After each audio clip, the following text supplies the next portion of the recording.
Hello, veterinary friends. Welcome to the Veterinary Life Coach Podcast. Today, I have a wonderful guest for you. His name is Doug Lynam. He is a speaker and a coach who helps clients align money with their deepest values and purpose. A Marine, a monk, and a money manager walk into a bar. Actually, they're all the same person. Doug Lynam's career path has been wilder than a roller coaster designed by Salvador Dali on a sugar high. From Marine Officer Candidate School to 20 years as a Benedictine monk before emerging from monastic life to become a financial advisor, business coach, keynote speaker, and best-selling author.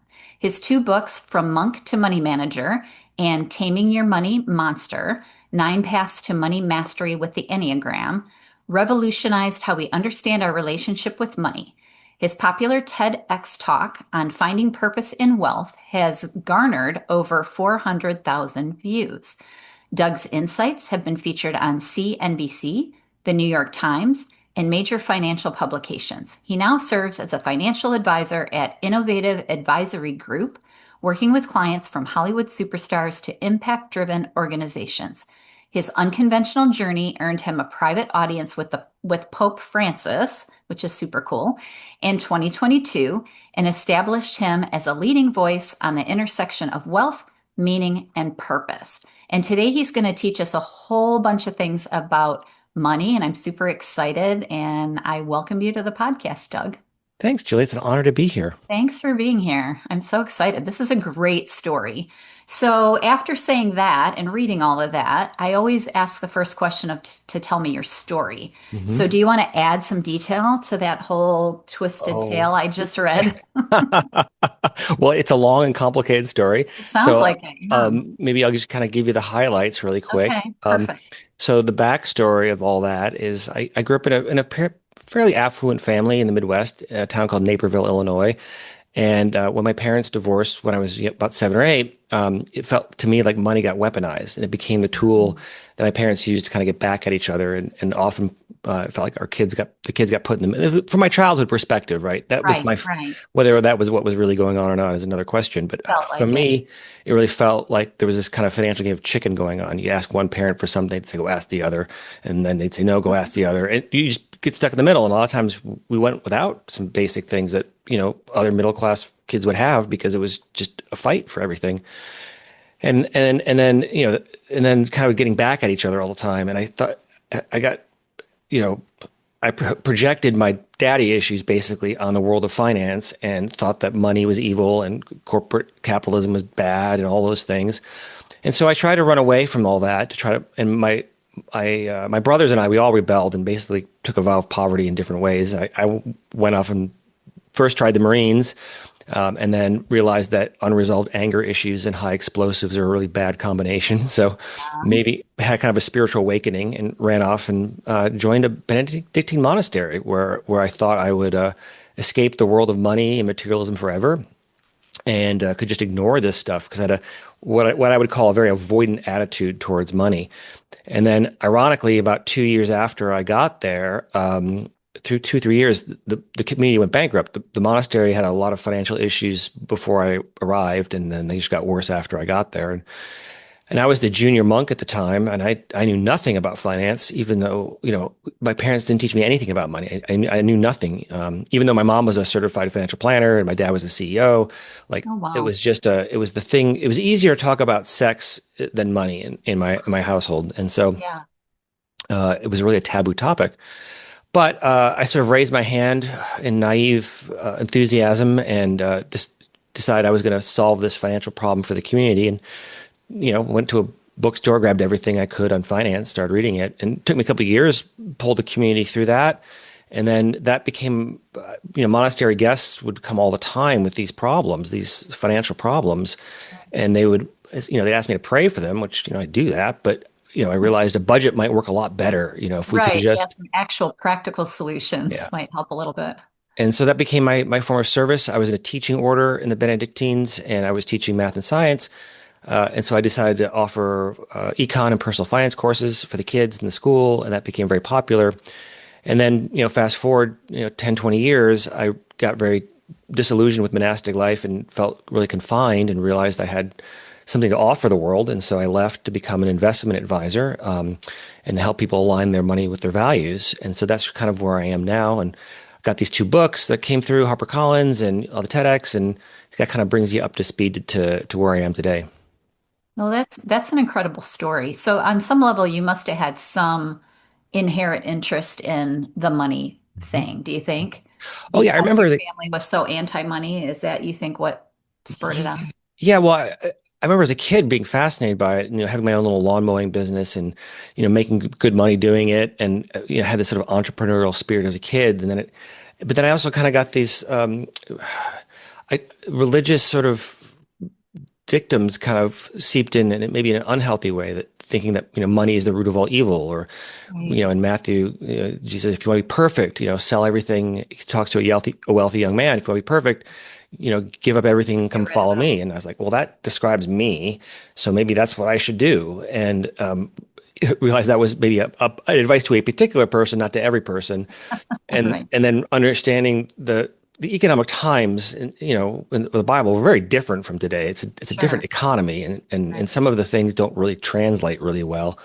So what I learned through my studies, and I going back to the original source text in the Greek, which I've studied, it's like, oh, these things have a lot more nuance to them, and we have to remember that in Jesus's time, it was basically a slave economy. It was feudalism of a sort.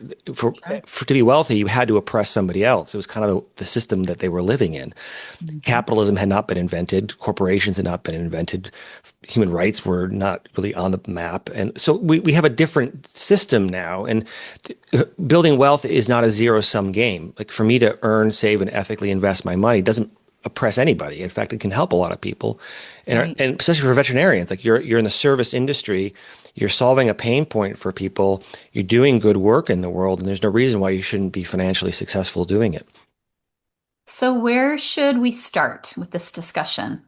Say for veterinarians that are Yeah. interested in learning more about finances, or maybe were raised like you, where they didn't have a lot of instruction in how to make money and save money and invest money and all those things. What's the place to start? Yeah, well, it depends on kind of where you're at in your journey. So, the first thing you need to do is be financially literate. Like, if you don't know the language of finance, then you're always going to be behind the eight ball. And so you need to. My first book, From Monk to Money Manager, gives you a good primer on the kind of how do you handle investing, how do you handle saving, how do you plan for retirement, how do you build an emergency fund, and all the really basic skills that you need to know in order to have the tools to just do the basics of finance. And then my newer book, if you're a little more, something a little bit more advanced, is really deep, Taming Your Money Monster, which is kind of what I'm really excited to talk about. Is a deep dive into the psychology of money. Like, why do you make the same stupid mistakes over and over and over again?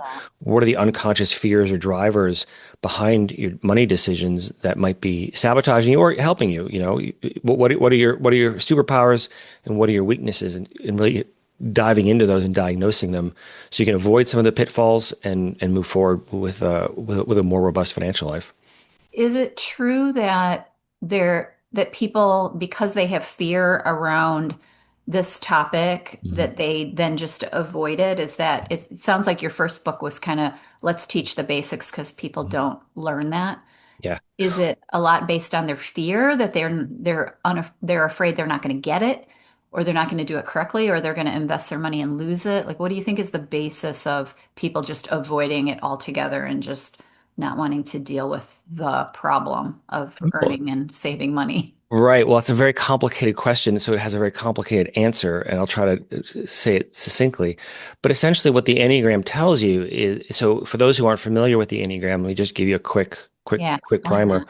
Yes. So it's a personality typology system, and there's lots out there. There's Myers-Briggs, there's a DISC, there's Colby Index, and all of those are very helpful. But what the Enneagram does is your personality has many parts to it. You've got a nature component, your DNA, your inherent proclivities that you were born with. But the Enneagram is sort of the nurture part of your person. It's part of your personality. This describes what were the core wounds that you experienced in childhood. What were some of the deepest pains or traumas you experienced that formed your ego defense mechanisms. Like, so we all need an ego, and your ego is fundamentally good. It's designed to help you. Basically, I use car metaphors, so I think that's helpful. So if you think about cars, you, you drive a unique year, make, and model. It's totally unique to you, and you can find yours in a parking lot. But there's only so many ways you can design a car and have it be roadworthy. And so we have these categories, or what we might call archetypes of cars. We've got SUVs, we've got compact cars, we've got race cars, so on and so forth. And your personality is like that. There's really not in the so Enneagram in Greek, Ennea means nine, and gram means drawn. So the Enneagram is these nine archetypes, and we draw them on a circle like a color wheel.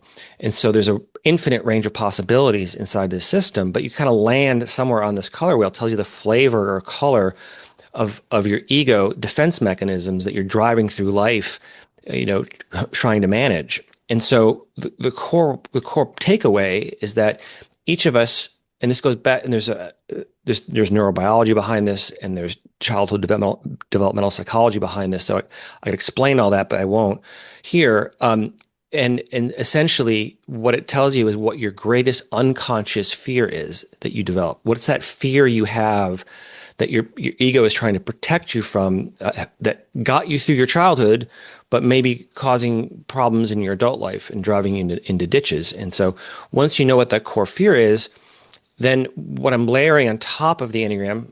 Okay, so I'm going a little long here. Okay. Sorry, I want you to teach it to us. I mean, yeah. I know some about Enneagram, and I think I've done even a podcast or two on it Mhm. with my daughter, but I think it's a really important thing to understand, especially from what Yeah. you're going to teach us. Yeah. And so when we talk about money, so to your question is, where do we sabotage our finances? It says, well, it's your core wound, what I call your sacred wound, this core wound this fear you have. And then I'm layering on top of the Enneagram what I call the attachment theory of money, which is almost identical to the attachment theory of relationships, if anyone is familiar with that.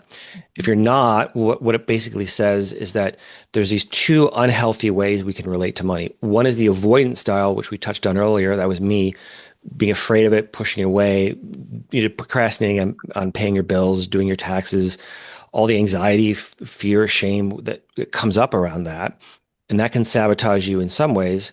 And then there's what I call the anxious style. And that's where you're maybe too obsessed about money. Your anxiety and your fear drives you to be maybe too compulsive about it. Think Ebenezer Scrooge, or if you watch the show Succession or Billions, right? You see these people who have a lot of money, but it's causing suffering for themselves and suffering for the people around them. So we can have these two unhealthy ways we can relate.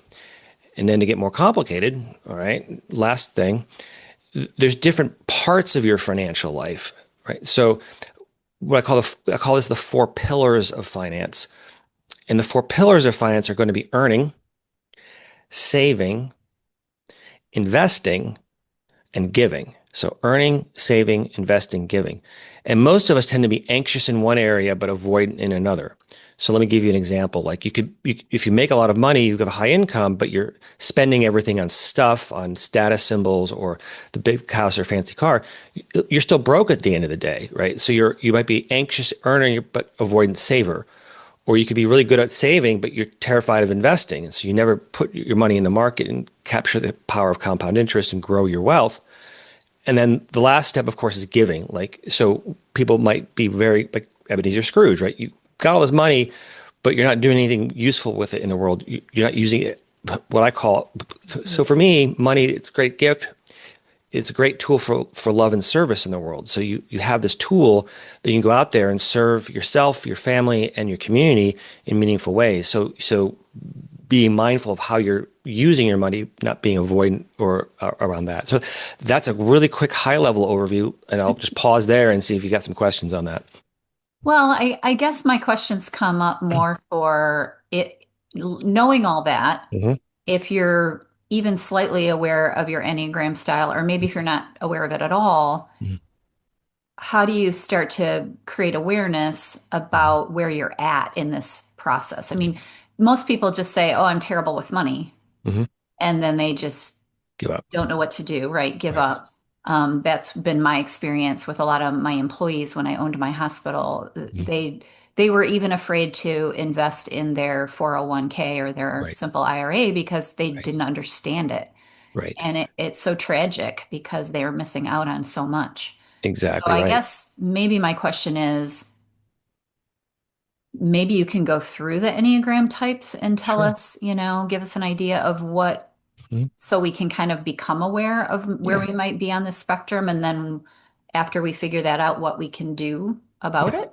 Yeah. I guess Well, that's let's where I would go. sure. Well, let's just make it more concrete. Could we talk about you a little bit? Maybe we can Oh, give yeah. Throw it at let's me. give a real Yep. I specific. love it. Tell So if people all my right. secrets.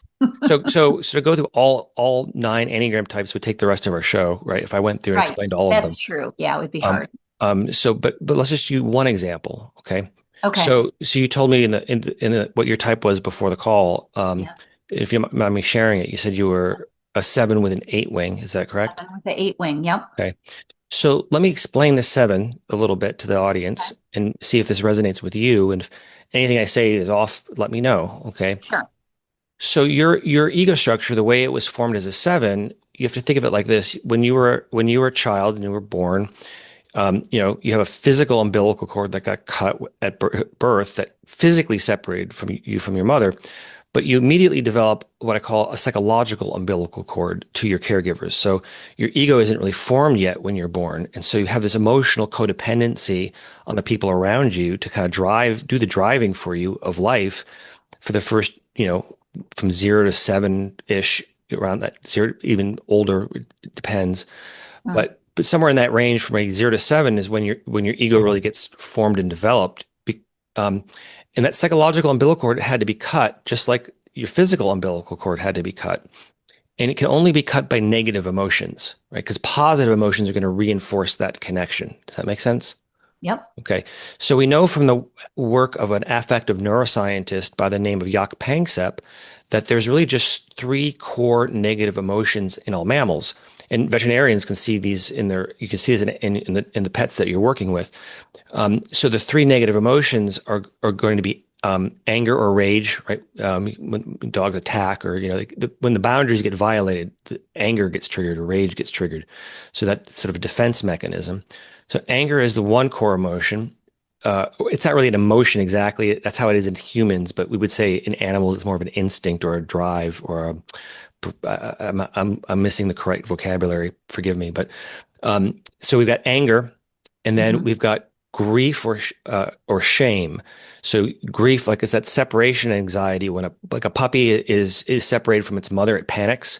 There's that grief of separation anxiety, and then trying to get back to connection. So it's sort of that nurturing bond, right? So it's grief or shame in humans, and then the third one is fear. So we've got basically anger, grief slash shame, or fear. Those are the 3 core negative emotions that we have as humans, at any rate.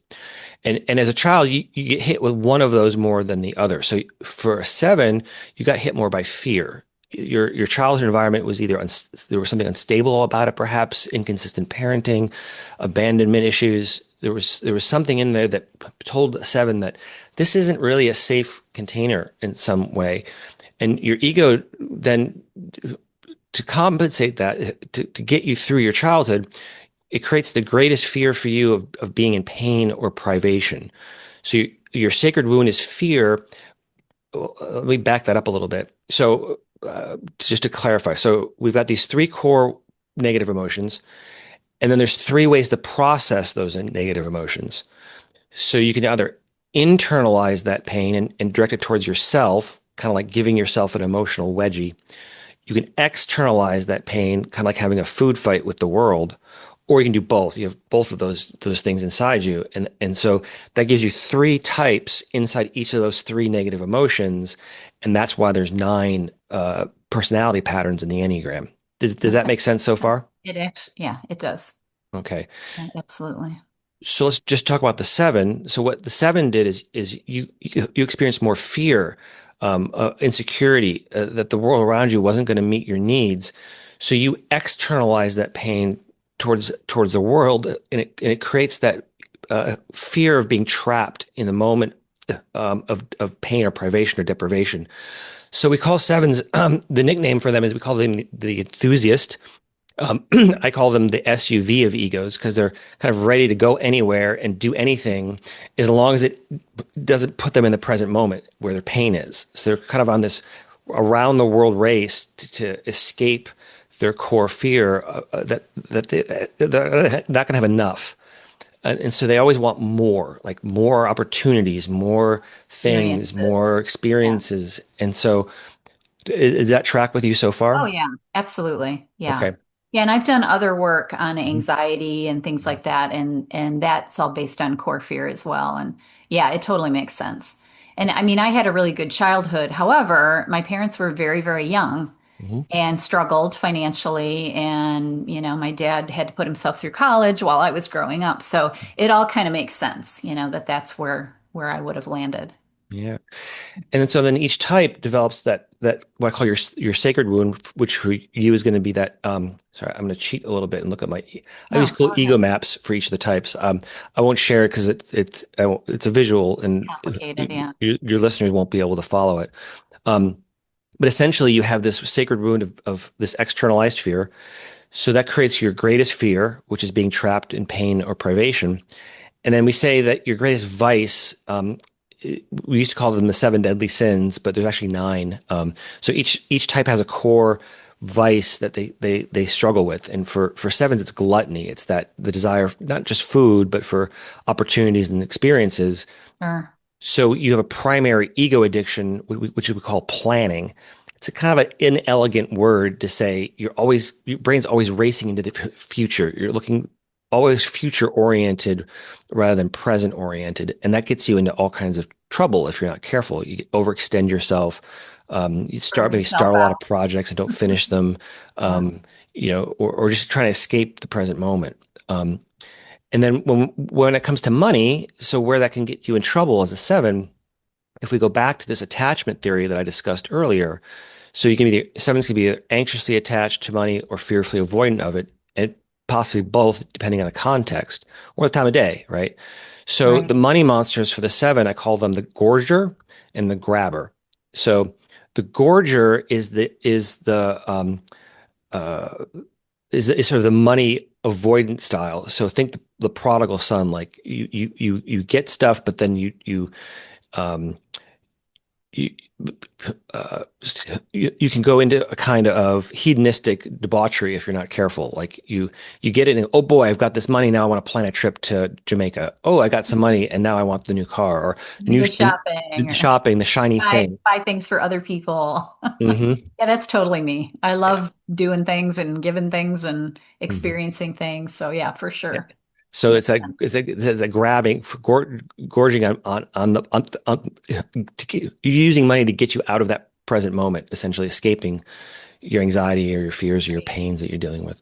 And then the flip side, we would have the money anxious side. I call them the grabber, and so you're grabbing money all the time because you think it's going to protect you from pain. So maybe being too controlling around it, wanting more and more, kind of hoarding your wealth in a way because you think that this is going to give you the security and the certainty in life that you're really craving and desiring. And that can lead to a robust financial life, but it can also lead to a lot of other problems in your personal life if you're too obsessed. Like we talked about earlier. All these unhealthy ways that it can arise. So Right. that's a little bit about the seven and what your money monsters are. And I'll stop there and see what your thoughts are. Well, I mean, that all makes sense to me as far as I'm concerned. Hmm. And in the journey that I've been on in my life, I can see that progression. Like I have changed a lot because I've done a lot of self-development work, and so I understand a lot of the fears that I've had and the ways that I've responded to them. But yeah, this makes total sense. I'm an experienced junkie. I love to make other people happy, and so I was driven in my life by that. By if I could make money, then I could spend it and have a good time. Hmm. So, and then balancing that with, Hmm. oh, now I have to make sure I save some so I don't run out. Yeah.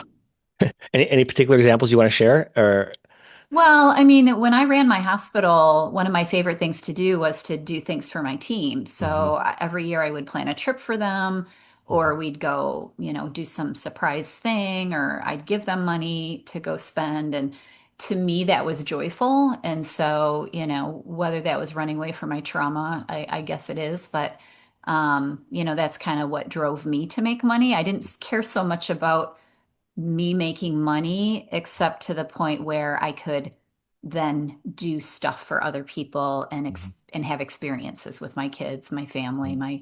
team, So that's Right. kind of it all makes sense in what you're saying for the sevens. Yeah. And then we could talk about, so that's sort of that's what we call the shadow structure for a seven. But then there's also what I call the enlightenment structure. So you've got this dark side, but you also have a light side. And so the question is how do we get you to the healthiest expression of your type? Right. And then for a seven, the first thing you want to be mindful of is what I call your faux virtue. So it's a virtue for another type, but it could be a kind of a spiritual bypass or trap for you, which is what I call mercy. And so mercy is a really good virtue. We should all practice it, but sometimes it's you can misapply it to yourself and be merciful to your gluttony and be too forgiving of your indulgences. And so Right. that can be a spiritual Tough. trap sometimes for the seven to be watch out for. Right. But then your first step for the seven is to really getting into the healthiest expression of your type and having a healthier relationship to money is what I call is mindfulness, and mindfulness practices are good for everybody, but they're especially essential for the seven because mindfulness or meditation and those practices bring you into the present moment. It's trying to get you out of that future orientation and into the present moment. So you're grounded here and now and not always looking to escape into the future with that planning addiction, essentially. Right. And then when that happens, it opens up what I call your secondary. These are what I call your recovery virtues. These can help you recover from the darker aspects of your And personality. this is kind of how Enneagram works, right? If I'm not incorrect, Mhm. when you are typing yourself in the Enneagram, it's Mhm. all about getting better or going Right, to the better side and right, understanding where you are at your worst and then how you develop into the better version of right. yourself. And that's kind of how Enneagram is designed to help you, right?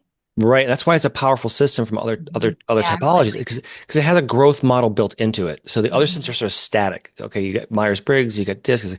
This is who you are. It's like, well, It's like yeah, a label. Yeah. yeah, no, it's like you are, yes, you have these tendencies, but you also have a way forward to into better, spiritual growth Right. essentially in your Yeah. practice, whatever that is for you.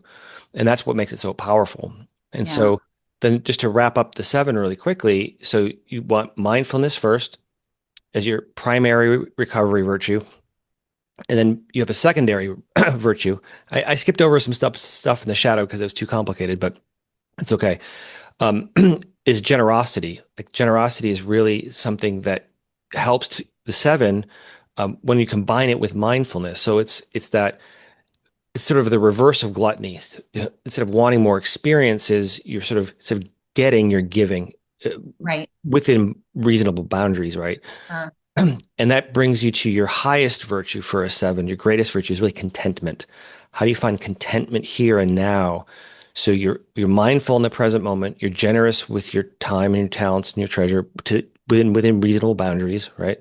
Hmm. And so that brings you to your greatest virtue is contentment, and that brings you to your greatest hope, which is to find complete satisfaction in the present moment. So you become grounded. So the money master for the seven is what I call the grounded. So the money monsters again are the gorger and the grabber, and the grounded is the one who's really here and mindful in the moment and able to not be escaping into the future with their, you know, it, and then using their money in a healthy way so they have a robust financial life in all those aspects we talked about. Right. Yeah, that makes total sense.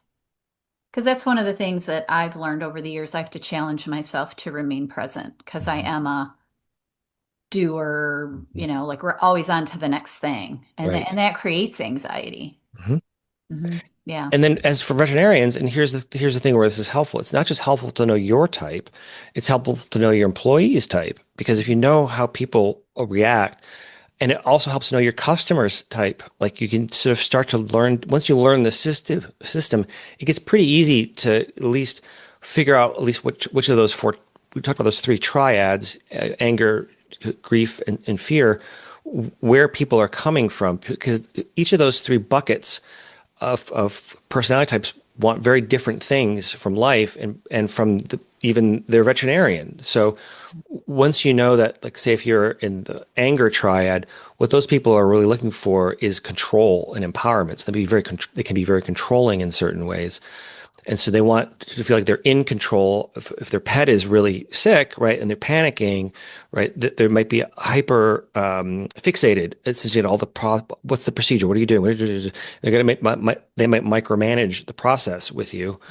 Right. If they're in the grief triad, right, what they want is connection and validation. Essentially, they're going to be more emotional around what's happening, and so they're going to be maybe grieving more deeply than other types, and they're looking for that one-to-one connection with you for soothing and for uh, yeah, to help regulate their grief that they're Yeah. And experiencing in that moment.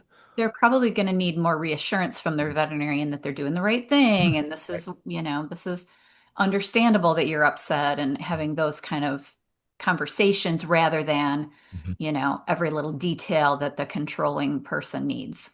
Right, exactly. And then if they're in the fear triad, they want more security and certainty. So Mm, they're looking for they want to know what the outcome is going to be, and they sure. want some certainty around what's going to happen. And so They're they're looking looking for that intellectual kind of knowledge that things are going to be okay. okay, that makes sense. And then it gets more nuanced with each of the specific types. It's a little harder, but if you can read someone's personality, it's pretty easy not easy, but you get the gist of it over time.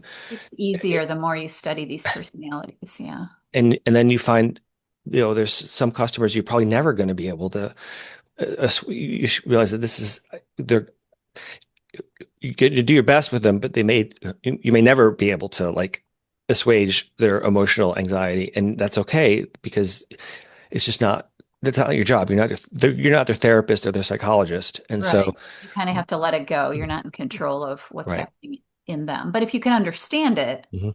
it makes your life easier because Yeah. it's easier to let it go that it's not your responsibility Right. and Right. that kind of thing. Yeah, I love But then that. you have a kind of a strategy. Okay. I know what you're looking for from me, and I can offer that a little more readily. Right. Yeah. Yeah, I experienced that when I learned the disc. Is like I can read people pretty well with disc. Hmm. And so once I figure out what they need from me, then I can respond that way. Hmm.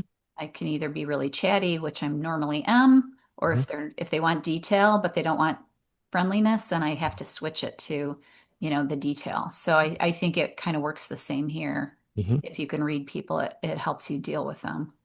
Yeah. So it's a really powerful tool. It's got a lot of applications to it, and I would Incredible. encourage your listeners to check out the book "Taming Your Money Monster" because I think they'll find Yeah. some things in there that can help them psychologically in their practice and also in their financial life. Right. And is that kind of the first step you think in starting this journey into being more, I guess, savvy with your money? I don't know what Hmm. the right word is, but I know there's so many veterinarians that are panicking because they just got out of school and they've got all Hmm. these student loans. And I'm going through this with my daughter-in-law right now. She's going to law school and she's kind of panicking because she knows when she gets out, she's going to have to pay back all this money. Hmm. And they don't know where to start. Yeah. Well, for that, to start there, again, you need to be financially literate. You understand how debt How works money works. and how interest rates work and how compounding works. Because it's really going to be working against you when you're highly in debt, but you want it to work for you when you're working on your investment. So it's really trying to, pay off that debt is hard, and veterinarians have a terrible time with that because you're walking out as an entrepreneur, right, with probably high startup costs and high debt load, and like how do I navigate all of this? What is the path forward for me? And it's can be very, very stressful. And so at least knowing, how what your emotional triggers are going to be around that, and building a comprehensive strategy to pay down that debt and move yourself into financial health is going to be critical. And are there for certain personality types or certain Enneagram types, is there a certain type of person that they should be looking to help them through this? Because I know many people want to get an advisor, but Hmm. they don't know how to do that either. Hmm. So does your Enneagram type help you figure that out? Um, well, it can. It can tell you it can tell you who you are likely to, well, I would just say, give me a call. I mean, And you could figure it out for I'll us? help you. I'll help you out. Reach out. I don't. I'm agnostic on who I work with in terms of their Yeah, type. I don't think your advisor's type matters so much as long as you can connect with them and they're a fiduciary, right? You want to make sure they're always fiduciary is a big word in yeah. finance. So make sure that what that means is that the person you're working with is legally required to act in your best interests. So if they're just a stockbroker, they're not technically probably not a fiduciary. So, but most, if you're working with a CFP, a certified financial planner, or a registered investment advisor, we're all fiduciaries and have to act in your best interest under the law. You're covered there. And then it's about finding that right personality fit. So yeah, I would say, for example, what would I don't know that your type of your advisor is going to matter that much, but it could. But I wouldn't get too hung up on that one, as long as they're It'd be competent. more about your understanding of the way they're explaining things Mhm. and whether they're willing to get to your level where Right, whatever that is. If right, you're very like much a beginner with mhm, investing, very much a beginner with everything, you want somebody that's willing to like dumb it down right. so you can understand it. Because I Yeah, think at least in my experience working with people with money, the real fear, and I know there's these different fears, but the real problem is their fear that they're going to either look stupid or do something stupid or lose money or there's that kind of thought and that they don't want to put their toe in the water because it seems so complicated. yeah. Yeah, so you want somebody who has maybe some empathy. So maybe you're looking maybe you're looking for someone more in that heart triad. So the two, the three, and the four are going to be maybe better at helping you manage your emotions. Um, but then the five and the six and the seven are going to be a little more heady, perhaps. But really, the five is going to be the most sort of more reserved and but also very competent. So it's about finding the fit for you that you feel comfortable with. The thing about the Enneagram is we're just touching the surface here. So Sure. it's like a fractal. So if you know, a fractal is a very complicated geometric shape. But what's cool about fractals is it has a very firm and simple structure, but it has infinite variety. So when we talk about these nine types, there's also subtypes and there's wings and there's all kinds of and there's levels of health. Complicated. So I would say this: I don't think the Enneagram type of your advisor matters so much as their level of health of your advisor. So you want someone who's emotionally healthy, and Mm, if they're that, I don't think the type is going to matter. If they're unhealthy, if someone's healthy and their type, they're going to be great to work with. If they're right. unhealthy and their type, they're going to be miserable to work with. Sure. It's really just depends on where they are, and all these subtypes can give And you their so own much more journey. flavor and nuance, Right. and so I think trying to parse that out would just be impossible. Yeah. Yeah, I can see where it would be difficult to find the right fit, especially if they're unhealthy and you are uneducated, Right. because then you're just going to turn into a mess. So explain to me when you talk about managing your money for your values and your purpose, because Hmm. that's kind of how this all started for you. Right. Yeah. And whether you're a Christian, whether, whatever your beliefs are, how do you define that or how do you see that as, making our money work for our own values and our own Yeah. So purpose in for life? me, it's not my job to tell you what your values are. Sure. And so when I work with clients, I say, well, I try to sit down with them and say, well, what are your values? What are the things that matter to you? And then it's my job to help you build a portfolio that helps you match those values and not impose so to answer your question about am I a Christian? Yes. I've also studied at an ashram in India. I've been all over the world. I've studied all the world religions, so I'm very conversant in all of them. Hmm. This is my tradition, but I'm Right. not going to impose my tradition onto my clients. Sure. And I'm going to meet them where they're at. So it's really about aligning your. So think of it like this: the stock market is basically a voting machine.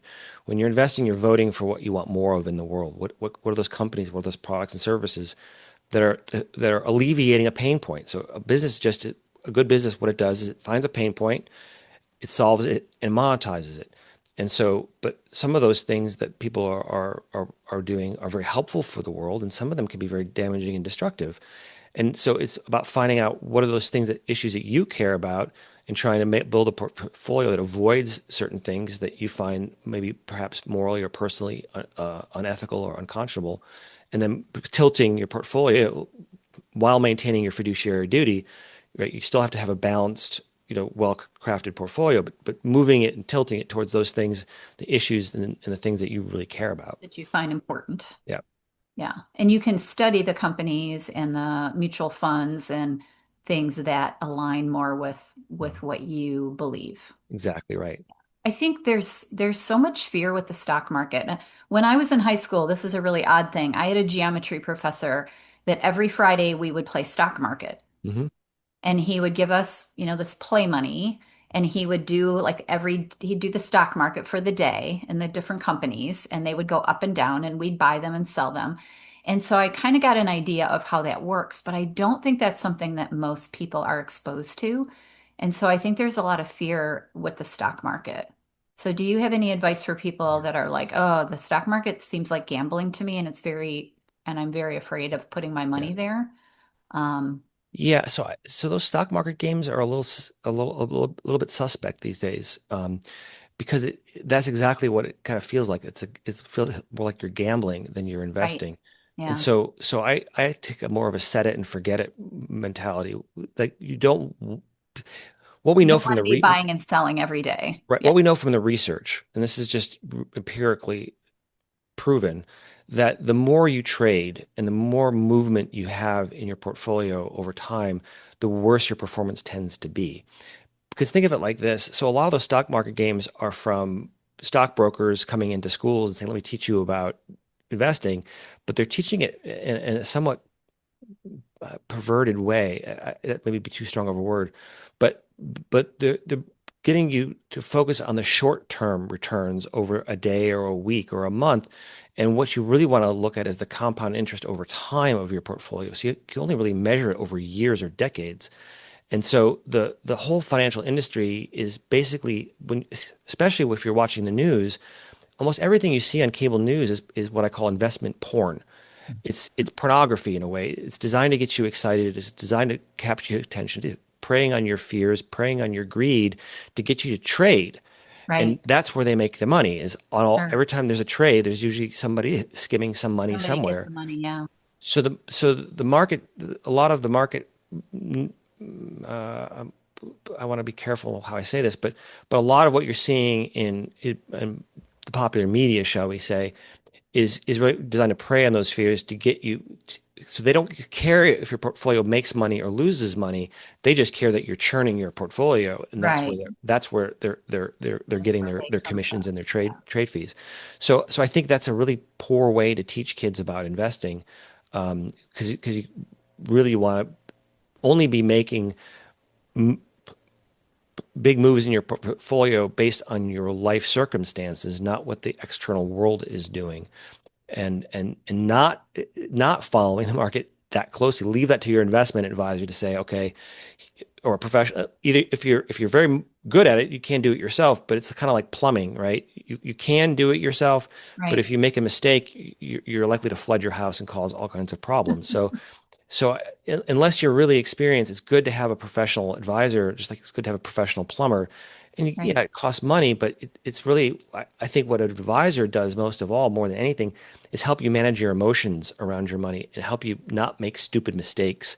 Because one dumb Not sell when mistake, the market crashes and not right, buy when it's high, and yeah, right, all those things that people exactly. want to do. So when the market crashes, that's the time to buy, or it's the time to do Sure. nothing. You don't want to be And buying just ride the wave. selling on the downturn, right? Yeah, yeah. I think the real key that I want people to hear is that you have to invest. Like there's no option. You can't just sit on your money. You can't just put it in the bank and hope that it makes a little interest. That's just not the way to get wealthy. No, Or not all even wealthy, just comfortable and enough to, live a decent life. And so the thing that worries me the most is I talk to a lot of veterinarians and there's just so much fear behind what to do. And they're afraid to put it in the stock market, any of it. And it's to their disadvantage every day if exactly they right. don't get it invested.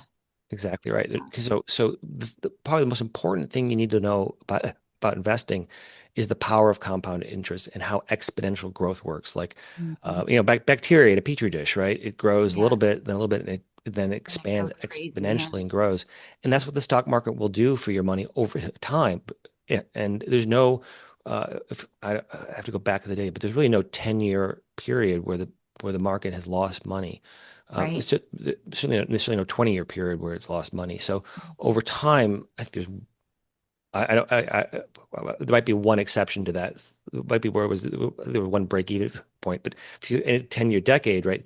If you're investing for the long term, you will make money because Right. think of it like this: companies are money making machines. That's what they're designed to do.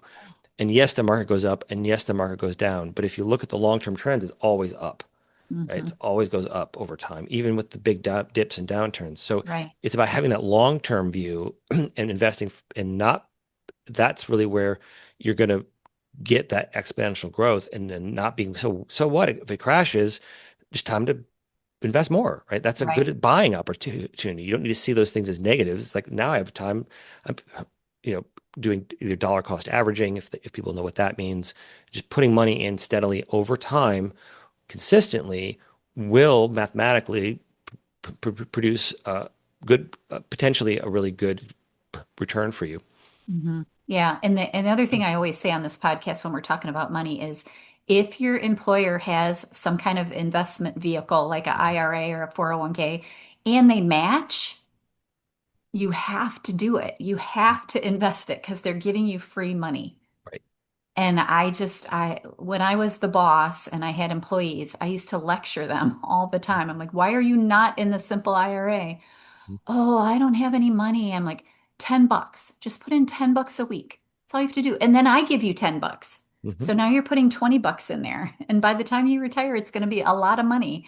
Yeah, But I just think people don't get that. And I really want to pound that into people's head. Whatever your fear is and whatever your Enneagram type is, money is math. And that math, that match that your employer gives you is basically them just putting money in your hand for exactly right. It's doing free money. nothing. It's free Yeah. money. What? Take And it. I don't understand why people don't get that.